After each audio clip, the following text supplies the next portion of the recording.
There's a reason some songs feel complete and others feel like something's missing. And it has nothing to do with expensive equipment or music experience. It's a framework that I call sound language, and once you know it, you can't unhear it. If you want the full framework taught step by step, my full beginner program is in the description. Now, most first-time music makers keep adding things to their song, hoping that it'll make it sound better. I know that I did when I first started this.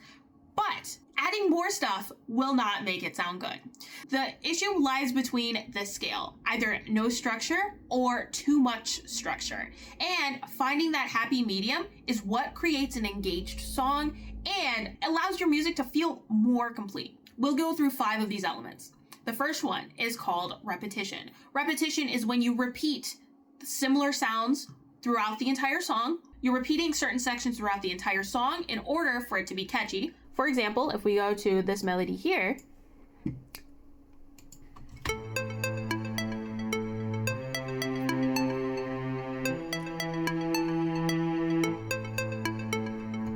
notice how the general timing of each section, the da da da da da da da da da da da, how that's very similar within its frame of reference. Let's say we added different splits here and changed up the notes so that it sounds more like this.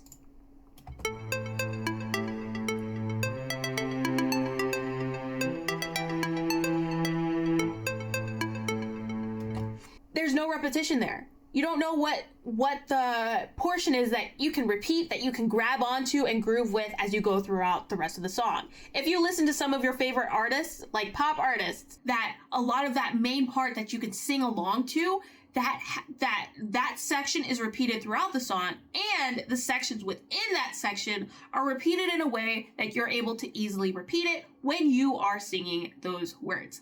Repetition is what makes your songs more recognizable, and it makes it sound more complete. The next section is going to be variation. Now, you might be like, Stephanie, we just talked about repetition. Variation, what? Now, hear me out here. If, let's say, we were doing the very extreme of repetition, which is the extreme structure that we mentioned earlier in this video, we could do something like, and then let's say we got rid of all of this section, and then we just repeated this over and over.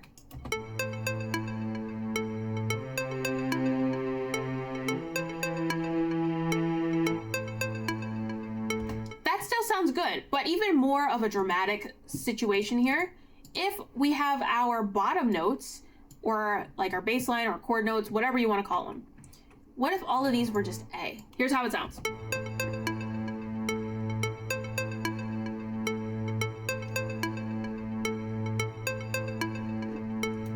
Imagine that all those same notes happening throughout an entire 3 to 5 minute song. That would get boring really quick. Now, one thing that we did accidentally create is suspense with that repetition and that structure, which can be a great thing to use when you get more advanced and you want to create that emotion within your song.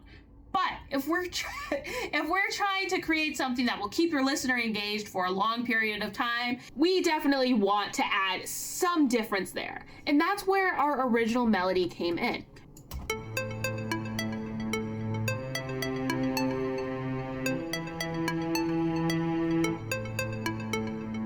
So it's finding that balance between that repetition and that variation in order to create something that has that structure so there isn't creative chaos. Now, the next thing that the pros use is silence. I'm gonna take like 2 minutes and just add a bunch of different noises here. So please hold. Now, in order to harness the power of silence, we are just going to delete stuff. Here's how it sounds without the kick. Already a difference. Minus the kick and all the drums.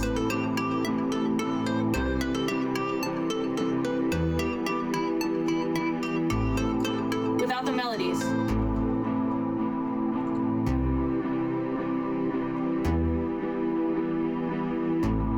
Without the basses and strings.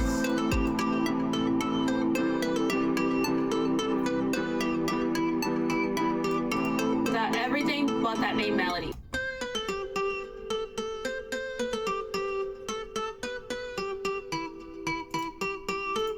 and just with the guitar.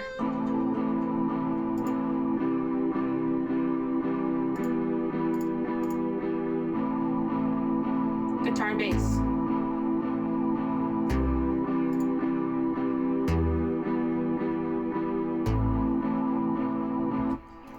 Notice just with that, you have created so much variety within just taking things away and creating that silence within those elements. So that's where the variation, the repetition, and the silence work together. Because once, like, doing certain things that affect one part of the sound language will automatically trickle down to the other elements as well. So that is something that you can add to your music today. If you have like 25 different elements, my challenge to you is to get rid of 5 and see if it makes it feel more cohesive and not as chaotic. The final section of the sound language situation is going to be the opposite of silence.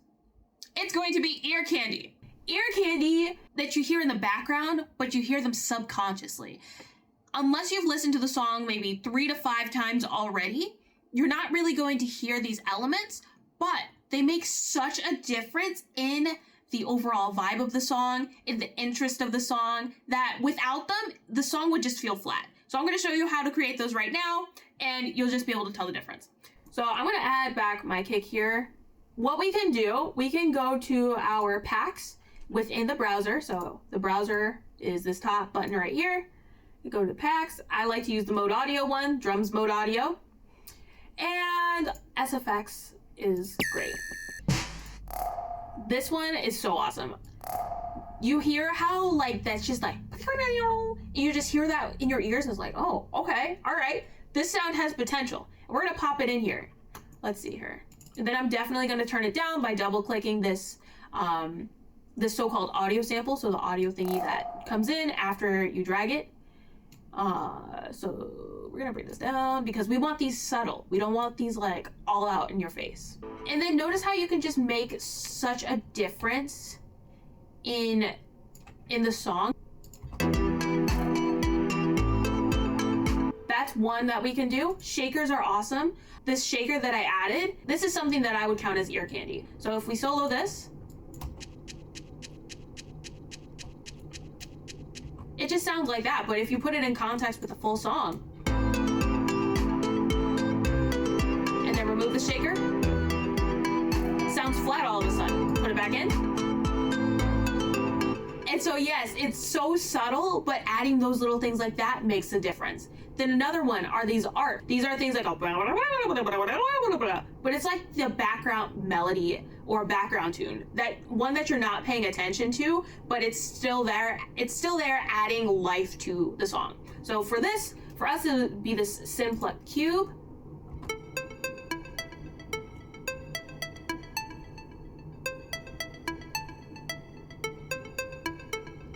And then all I did, I just used 3 notes that were in the same scale, key, frame of reference of the notes. The notes just repeat back and forth. So here's how it sounds without it.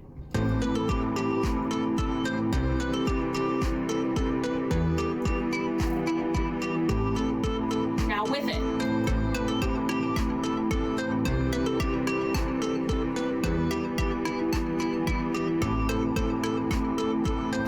It just sounds flat without it. So if you're making music and you're like, oh my gosh, this sounds so flat, add one of these. I'm telling you, when I first learned that this existed, 5. Oh, the last thing is structure. Structure is making sure that everything is within the same frame of reference when it comes to timing as well as notes. I'm just gonna bring random notes up and down a note. Now here's how it sounds.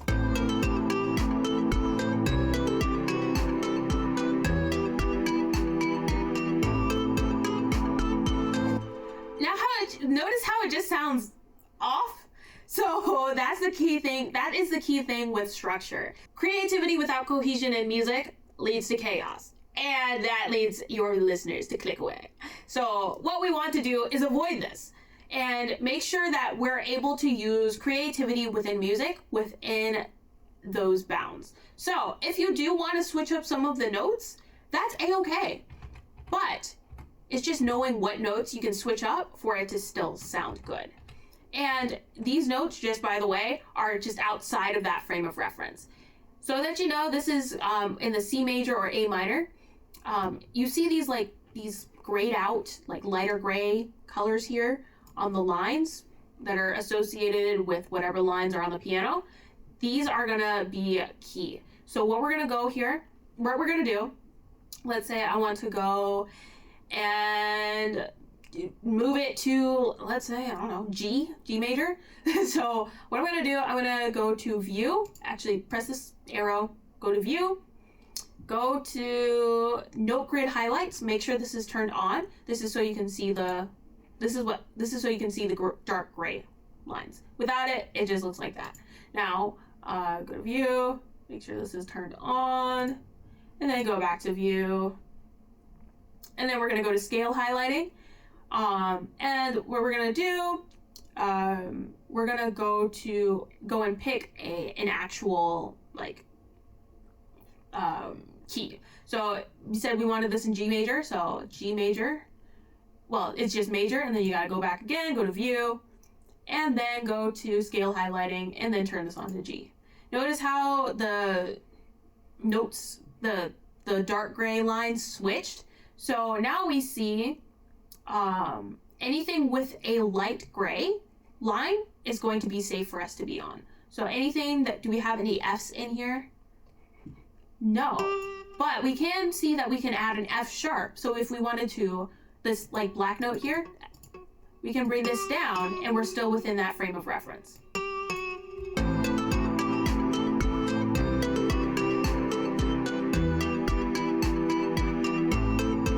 Now it still sounds wonky because the rest of our song is within the C major. Now, in order to apply this to your own song, put all of these sound language elements together and balance them out to how you see fit. So trust your ears on this one. You listen to enough music to know what sounds good and what doesn't. So if you feel like you have too much variation in a song, scale it back. If you feel like you have too much repetition in a song, scale it back. If you feel you can have too much ear candy, I have had it happen before. You can always scale things back, and you can always add more. So that is the cool thing about this sound language. It is so dynamic so that it works for any song that you're working with. If you want more in-depth lessons like this, I have a full beginner program that takes you from zero to creating your first songs with no music experience required. The link is in the description. I will see you in the next video. Bye.